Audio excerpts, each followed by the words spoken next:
Insemmilkom u nistedinkom għal 21 riflessjoni 3 minuti mal-Patri. F'dan il-Vanġelu tat-tielet ħadd tal-Għid, Ġesu juri lilu nnifsu lill-Apostli f'Ġerusalemm. Kien għadhom kif waslu iż-żewġ dixxipli ta' Emmaus li rrakkontaw kull ma ġralhom fit-triq, kif kienu għarfuh fil-qsim tal-ħobs u fit-tħeġġiġ tal-qalb u jispjegalhom l-Iskrittura.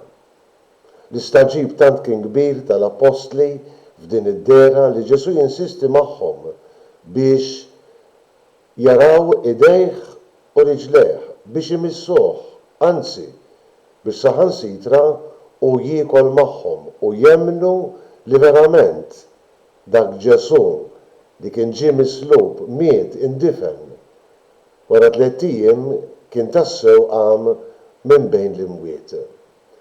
Dan il-Vanġelu tat-tielet ħadd tal-Għid imbagħad Ġesu jgħaddi biex jagħmel xi ħaġa verament sabiħa.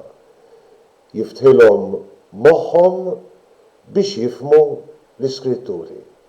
Biex jifhmu illi l-Iskritturi kollha kienu ħejjew mhux biss għall-miġja tiegħu imma anki għall-misteru tal-fidwa li kellu jgħaddi mill-passjoni, mill-mewt u jwassal sal-qawmin tiegħu minn bejn l-imwiet.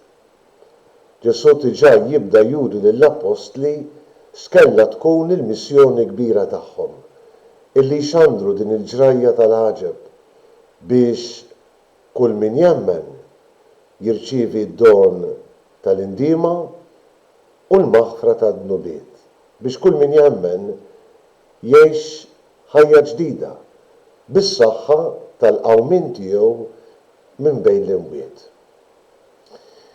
U Evanġelu li qisu bħal donnu jiġbor fi ftit kliem dak li mbagħad San Luqa jgħid li Ġesu għamel mad-dixxipli tiegħu għal matul 40 jum sħiħ sa ma tela is-sema. Kien derilhom, kien jiekol magħhom, kien jgħallimhom u jħejjilhom qalbhom biex jirċievu id-don tal-Ispirtu Santu li kellhom jagħtihom il-qawwa biex ixandru il-ġrajja kbira, sabiħa u tajba tal-Vanġelu ta' Ġesu. Naħseb jien li mhux biss il-Vanġelu f'dan it-tielet ħadd tal-Għid imma l-qari kollu ifakkarna illi l-frott ewlieni ta' Kristu l-xoxt huwa li jagħtina il-maħfra tad-dnubiet. Mhux ta' bxejn għalhekk illi fl-ewwel qari San Pietru fl-ewwel diskors li għamel dakinhar tal-Pentekoste jistieden is-semmija tiegħu biex jemmnu f'Ġesu, jindmu u jirċievu l-maħfra tad-dnubiet. Kemm hu sabiħ ukoll fit-tieni qari. San Ġwan fl-ewwel ittra tiegħu ifakkarna li Ġesu ingħata għalina biex jaħfrilna dnubietna u mhux biss Ġesu il-xoxt għandna avukat difensur illi jidħol għalina quddiem il-Missier.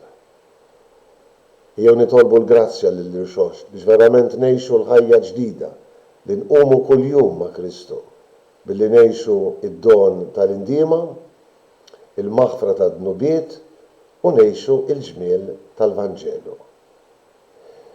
Insellmilkom u l-mulej jagħtikom is-slim.